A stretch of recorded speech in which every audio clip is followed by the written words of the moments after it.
Hello and welcome back to another video. This is American English with this guy. I'm this guy. My name is Brent. The goal of this channel is to help you improve your English, and the goal of today's video, I don't know what that sound is. And the goal of today's video is to help you learn English through storytelling. And we have a special guest today. Gino from Real Everyday English is going to help me tell you this story, because I want to tell you the story of how I went to Europe when I was 19 years old and give you the top 5 things I love about England. And that happens to be where Gino is from.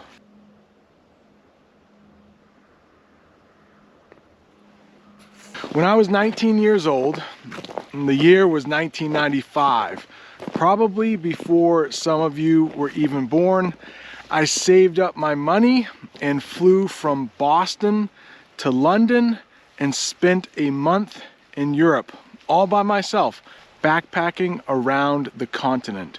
And when I say backpacking, I mean literally. I had a backpack on my back. I went from London all the way up to Helsinki, Finland, and back. And I did all of this on trains and ferries. It was a great experience, and I haven't been back in over 20 years, and I would like to change that very soon. Through this channel, I have met a lot of awesome people who live in Europe, and I would like to visit them one day. But since I'm going to tell you the top 5 things I like about England, I figured I should have someone from England to actually help me tell this story. And I am going to be on Gino's channel to help him talk about the 5 things he likes the most about the United States. So you should check it out, and there is a link in the description below. The 5th thing I like most about England is the double-decker buses. Yes, you may have seen them. They have buses that actually have 2 levels to them. You can sit on the bottom level, or you can sit on the top level and get a really good view of where you're going, which is what I did when I visited London back in March of 1995. When I visited England, cell phones hadn't been invented, so they had those really iconic telephone booths. I'm not sure if they still have them, but I do remember using one when I went over to England. Iconic. That's a good word to know in English because it means it's really famous. If we're talking about music, I don't want to spoil anything, but my number 1 thing that I like most about England is actually a very iconic music group. The 4th thing I like the most about England is the writer William Shakespeare. I was an English major in college, so I had to read a lot of Shakespeare to graduate, but I grew to really love it. My advice to you is not to actually read Shakespeare. It's pretty hard, and for most native English speakers today, it's almost like learning another language. It's really tough. But just like learning any language, with time, it can get easier.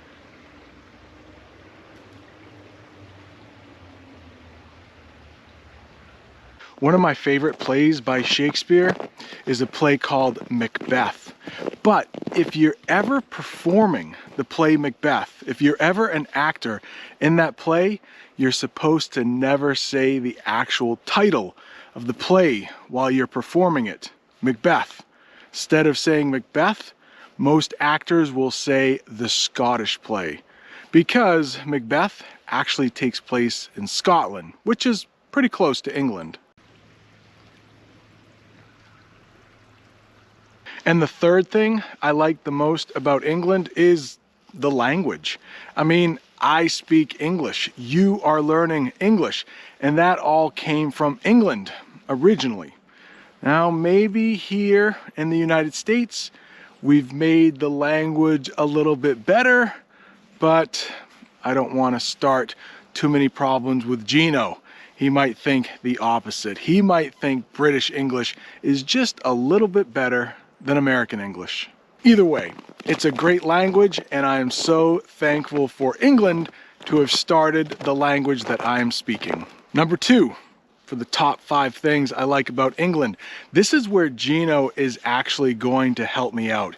I love the way they swear in England.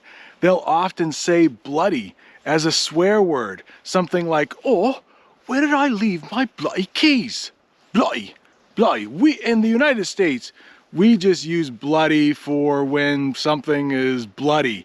Maybe you have a bloody nose. A lot of people where I live will get a bloody nose in the winter because inside their house, the air is so dry. So somebody in the United States might say, oh man, I have a bloody nose. In England, I don't know how you would say that when you want to swear. Would you say, oh, I have a bloody nose? Would you have to say bloody twice? I don't know, maybe Gino can help us with that. And I also love the way they say bollocks. Oh, bollocks. Now, bollocks might be a little bit too bad to go into detail on this channel because it is not exactly family friendly, but in the United States, we can say bloody with no problem. In England, it's a little bit different. And Gino is going to show you exactly how to swear in England. Hello people, it's Gino here from realeverydayenglish.com. I'm recording today's video because my buddy Brent from American English with This Guy has called me in on a favour to describe the word bloody when we use it as a cuss word or a swear word in British English. So let's start with the basics. There is a way to use the word bloody which isn't a swear word or a cuss word. And the word bloody, when used in its literal context, simply means covered in blood. So if something or someone is covered in blood, you would describe it as being bloody. When used as a cuss word, there are a couple of ways that we can use it. So the first one is to add emphasis to something, okay? So if you wanted to call somebody an idiot, you can insert the word bloody before idiot to add emphasis to it, okay? So you could say, you bloody idiot, instead of just saying, you idiot. A very common phrase you'll hear with the word bloody is the phrase bloody hell. Now, this can be used in a couple of ways. It can be used to express disgust or disappointment, and it can also be used to express surprise, whether positively or negatively, okay? So to give you an example of the phrase bloody hell used for disappointment, if I'm recording this video right now and I happen to drop my phone, I could say something like, oh bloody hell, I've dropped my phone. And to give you an example of the phrase bloody hell being used as a way of expressing surprise, let's say I have a friend and he applies for a job which I believe is above his qualification level, and then later that day he comes to me and says, Gino, you never guess what, I got that job. I could say, bloody hell mate, I didn't expect you to get that. And that's a way of using it to express surprise. So let's get down to the nitty-gritty of where it's acceptable to use it and not. So in terms of severity, of offensiveness, it's kind of on the same level to damn in American English, okay? We use the word damn here as well, but it's on a similar level to that. So here's where I would and where I wouldn't use it, okay? So I would use it in front of my mother because it's not considered an offensive cuss word or swear word. But I wouldn't be happy if I heard my children saying it, okay? It's a tricky subject. I wouldn't use it in a job interview. I wouldn't use it then. But I would use it in a meeting. If I'd been at a job for a while and I'm having a meeting with all the bosses, the high level bosses, I would use it then because it's socially acceptable to use it. I would also probably avoid using it in front of my own children because I wouldn't like them to say it. And I would also avoid using it in front of, let's say, figures of authority. So if you're in a court of law, for example, I wouldn't use the word bloody in front of a judge or someone with that kind of authority. So to give a general summation of it, it's almost always okay to use it in non-formal settings. Sometimes it's suitable to use it in formal settings, such as a meeting at work, if you know all of the people who are there, they are employees of your company. One example where I wouldn't use it in a meeting would be if we had a meeting with customers, okay? Then I wouldn't use it. So basically, you can use it in all non-formal settings, but just be careful about using it in extremely formal settings, okay? I hope this helps. I tried my best to explain it. It's a tricky subject. And Brent, keep doing the bloody good job at American English with this guy. See you guys soon. Bye-bye. Ciao. And the number one thing I like about England is the music. And my favorite group of all time is the Beatles, who of course come from England, Liverpool, England to be exact. I'm sure most people around the world have heard of the Beatles. They are pretty iconic. And my favorite song from the Beatles is a song called In My Life. I will leave a link to that song below.